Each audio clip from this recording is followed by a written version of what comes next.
प्रेम संसार का सबसे पवित्र बंधन है, पर सच पूछो तो ये बंधन से मुक्ति है, स्वतंत्रता है। नहीं समझे? समझाती हूँ। यदि कोई अपना प्रेम ठुकरा दे, यदि कोई आपका प्रेम समझ ही ना पाए, तो क्या होगा? कुछ उदास हो जाएंगे, कुछ छल करके प्रेम पाना चाहेंगे, तो कुछ बलपूर्वक प्रेम पर अधिकार करना चाहेंगे। किंतु ये आवश्यक नहीं कि जिससे आप प्रेम करते हो उसे भी आपसे प्रेम हो, क्योंकि प्रेम कोई वस्तु नहीं, ना राज्य है, ना धन जिसे आप बल से अपने वश में कर सको। प्रेम वो शक्ति है जो आपके लिए हर बंधन तोड़ सकती है, किंतु स्वयं किसी बंधन में नहीं फंसती। तो जिससे भी आप प्रेम करते हो उसे स्वतंत्र छोड़ दीजिए, क्योंकि स्वतंत्रता ही वो भाव है जो जीव को सबसे अधिक प्रिय है। प्रेम सच्चा होगा तो उसे अवश्य समझ में आएगा। तब तक के लिए निस्वार्थ भाव से प्रेम कीजिए। स्वार्थ हट जाएगा तो प्रेम आ ही जाएगा और मन प्रसन्न होकर बोलेगा राधे राधे। मनुष्य का स्वभाव है कमाना, संग्रह करना, फिर चाहे वो धन हो, नाते हो, संबंध हो या हो प्रसन्नता। परंतु क्या आपने कभी सोचा है, नियति ने ये संग्रह करने की प्रकृति मनुष्य में ही क्यों डाली? एक बीज से पौधा पनपता है, उसके भोजन से फल संग्रहित होता है। क्यों? इसलिए ताकि वृक्ष उसे स्वयं खा सके? नहीं, बल्कि इसलिए ताकि वो भूखे जीवों में बांट सके। अब आप पूछेंगे कि इसमें वृक्ष का क्या लाभ? लाभ है, क्योंकि जो बांटता है वो मिटता नहीं। जो फल ये जीव खाते हैं वो उसके बीजों को वातावरण में बिखेर देते हैं, जिससे जन्म लेते हैं नए वृक्ष। उसकी जाति, उसका गुण, उसकी मिठास अमर हो जाती है। इसलिए स्मरण रखिएगा, अमीर होने के लिए एक एक क्षण संग्रह करना पड़ता है, किंतु अमर बनने के लिए एक एक कण बांटना पड़ता है। संसार में सबसे बड़ी शक्ति क्या है? अब आप में से कुछ कहेंगे शस्त्र की, कुछ कहेंगे शास्त्र की, कोई कहेगा बुद्धि की, तो कोई कहेगा बल की, किंतु ये सब अधूरे हैं। संसार में सबसे बड़ी शक्ति है मित्रता।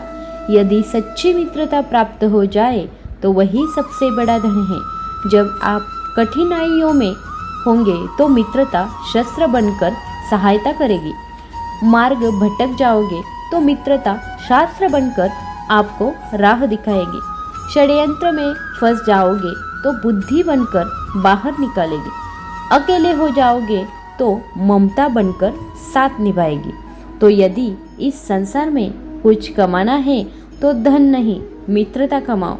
और स्मरण रखिएगा, यदि इस संसार में मित्र बनाना आपकी सबसे बड़ी दुर्बलता है तो आप इस संसार के सबसे शक्तिशाली प्राणी हैं। जब से मनुष्य जाति का अस्तित्व बना है तभी से युद्ध भी अस्तित्व में आया है।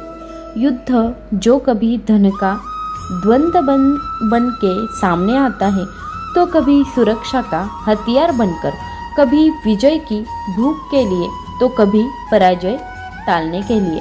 किंतु वास्तविकता तो यही है कि यदि आपको आगे बढ़ना है तो बाधाओं से युद्ध तो करना होगा, परंतु युद्ध के लिए सज्ज रहना उतना महत्वपूर्ण नहीं है जितना महत्वपूर्ण है ये समझना कि युद्ध को टाला कब जा सकता है, क्योंकि सबसे सफल युद्ध वही होता है जो कभी लड़ा ही ना जाए। आप युद्ध में विजय प्राप्त करके स्वयं का मान तो बढ़ा लोगे, किंतु अपना बल खो दोगे। इसलिए जहाँ तक हो सके युद्ध को टालो, इस शक्ति को संग्रहित रखो, ताकि जब ये युद्ध धर्म बन के सामने आए आप उससे पूरे बल के साथ लड़ सको। मन बड़ी ही विचित्र कृति है। मन शरीर के किस अंग में बसता है कोई नहीं जानता, किंतु संपूर्ण शरीर इस मन की इच्छा साकार करने के लिए प्रयास करता रहता है। अब यदि मन कुछ खाने का करे तो व्यक्ति उसकी इच्छा साकार करने का माध्यम ढूंढता रहता है। अब यदि मन किसी को शत्रु समझ ले तो व्यक्ति उसे नष्ट करने का हर संभव प्रयास करता है। अब यदि मन किसी से प्रेम करे तो उसकी प्रसन्नता के लिए हर सीमा लांघने के लिए सज्ज रहता है। परंतु जीवन सुखद हो इसके लिए ये आवश्यक है कि मन खाली रहे। बांसुरी की भांति भीतर कुछ भी नहीं, ना राग है ना द्वेष, तब भी तार छेड़ने पर स्वर निकलता है। इसी प्रकार मन को भी भावनाओं से मुक्त रखना आवश्यक है। स्मरण रखिए, मन में कुछ भरकर जियोगे तो मन भर के जी नहीं पाओगे। एक पिता के लिए उसकी संतान गर्व है, उसका अहंकार है, और संतान के लिए उसके पिता उसका आदर्श, उसकी प्रेरणा। बिना कहे पिता संतान की हर इच्छा समझ जाता है और उसे पूरी करने की चेष्टा करता है। दूसरी ओर संतान सदैव प्रयास करता है कि अपने माता पिता को गर्वित करता रहे, किंतु ये बंधन है, एक स्थान पे आके टूट जाता है। तब जब संतान स्वयं की इच्छा से अपना जीवन साथी चुनना चाहे, क्यों? कारण है संवाद की कमी। जब बात आती है संतान के विवाह की तो माता पिता सोचते हैं कि इसमें संतान से पूछना क्यों, हम उसके लिए कुछ अनुचित तो चाहेंगे नहीं, और संतान का ये मानना होता है कि उसका भविष्य चुनना उसका अधिकार है। दोनों आपस में दुखी रहते हैं, किंतु बात कोई नहीं करता। होना ये चाहिए कि माता पिता को स्नेह के साथ संतान की इच्छा समझ लेनी चाहिए और संतान को उसी विश्वास के साथ माता पिता को विश्वास में लेना चाहिए। एक बार संवाद करके देखिए, वर्तमान और भविष्य दोनों ठीक हो जाएंगे और मन प्रसन्न होकर बोलेगा, राधे राधे। हम में ऐसा कोई नहीं होगा जिसने वृक्षों को नहीं देखा होगा, वृक्षों पर इन पक्षियों का ना देखा, इनके घोंसलों को ना देखा, इन पक्षियों को अपने छोटे छोटे बच्चों को भोजन कराते ना देखा। संसार का सबसे ममत्व वाला दृश्य ये होता है। चिड़िया दूर से अपनी चोंच में दाना भर भर कर लाती है, स्वयं भोजन करने में असक्षम संतान की चोंच में डालती है, स्वयं भूखी रहती है, निस्वार्थ निश्चलता। और जब संतान के पंख निकल आते हैं तो उसे उड़ना सिखाती है और उसके पश्चात उसे स्वतंत्र कर देती है अपना जीवन जीने के लिए, इस आकाश में उड़ान भरने के लिए। और हम मनुष्य क्या करते हैं?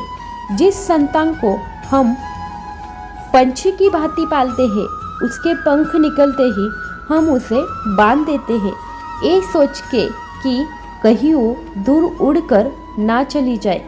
ऐसा नहीं है कि इस स्थिति में माता पिता को संतान से प्रेम नहीं है, अवश्य है, किंतु इसमें प्रेम पर मोह भारी पड़ जाता है, जो स्वयं अपने और संतान के बीच में बाधा बन जाता है। हम ये भूल जाते हैं कि हम केवल जन्मदाता है, भाग्य विधाता नहीं। तो जब प्रेम में मोह आ जाए तो वो प्रेम नहीं, स्वार्थ बन जाता है। इसलिए प्रेम को पास रखिए और मोह को दूर रखिए, क्योंकि जिससे प्रेम करते हैं उसका विकास नहीं रोका करते।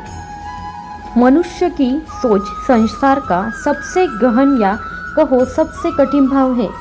कब क्या होने के पश्चात ये मन क्या सोच बैठेगा ये कहना असंभव है, और यही सोच कई बार हमारे मन में हीन की भावना ले आती है। हम सदा हमसे ऊपर की श्रेणी के व्यक्तियों को देखते हैं, उनके जीवन का विश्लेषण करते हैं और फिर स्वयं को हीन समझ लेते हैं। इसके पास इतना धन है, उसके पास कितना बल है, और मेरे पास कुछ भी नहीं। मैं कितना हीन व्यक्ति हूँ, संसार के लिए मैं कुछ भी नहीं हूँ। होता है ना ऐसा, किंतु ऐसा नहीं है। आपके पास भी बहुत कुछ है। पलट के देखिए, किसी भूखे व्यक्ति को केवल एक रोटी मिल जाए तो भले ही दूसरों के लिए वो अन्न का दाना होगा, किंतु उसके लिए वो भोजन है। इसलिए जब भी मन में हीन भावना जागे, अपनों की ओर देखिए, उनकी ओर पलटिए। आपको विश्वास हो जाएगा कि भले ही आप ये मानते हैं कि इस संसार के लिए आप कुछ नहीं, कुछ लोगों के लिए आप संपूर्ण संसार है, तो जो आपका संसार है उसमें प्रसन्न रहना सीखिए। राधे राधे।